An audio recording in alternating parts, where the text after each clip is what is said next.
বিশ্বজুড়ে এক অদ্ভুত কাঠ এখন আলোচনার কেন্দ্রবিন্দুতে। এই কাঠ এক রাতেই কাউকে কোটিপতি বানাতে পারে। এটা কোনো জাদু নয়, বরং বাস্তবেই। এই কাঠের নাম লাল পাইন কাঠ বা রেড পাইনউড এবং এর বিশেষ ধরনের রেজিনের কারণে এটি এত দামি এবং দুর্লভ।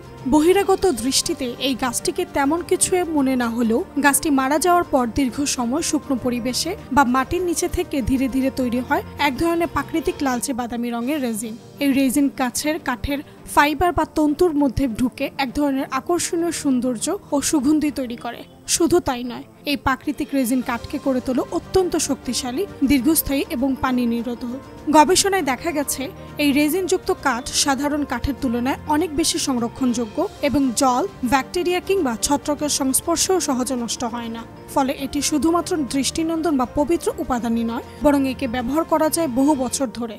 এই লাল পাইন কাঠের সবচেয়ে মূল্যবান রূপ হলো যখন এটি দিয়ে তৈরি হয় প্রার্থনার মালা বা জপমালা।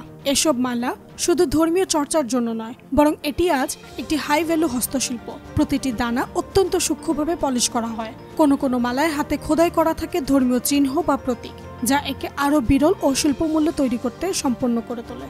বিশেষ করে চীন, জাপান ও দক্ষিণ কোরিয়াতে এই কাঠের চাহিদা আকাশচুম্বী। বৌদ্ধ ধর্মাবলম্বীদের কাছে এটি অত্যন্ত পবিত্র একটি উপাদান, যেটা তারা প্রার্থনার সময় ধ্যানের সরঞ্জাম হিসেবে এবং উপহার হিসেবেও ব্যবহার করে থাকে। এসব মালার দাম কখনো লাখ টাকা পর্যন্ত পৌঁছে যায়, আর এভাবেই কেউ কেউ এক রাতেই কোটিপতির কাতারে উঠে এসেছেন।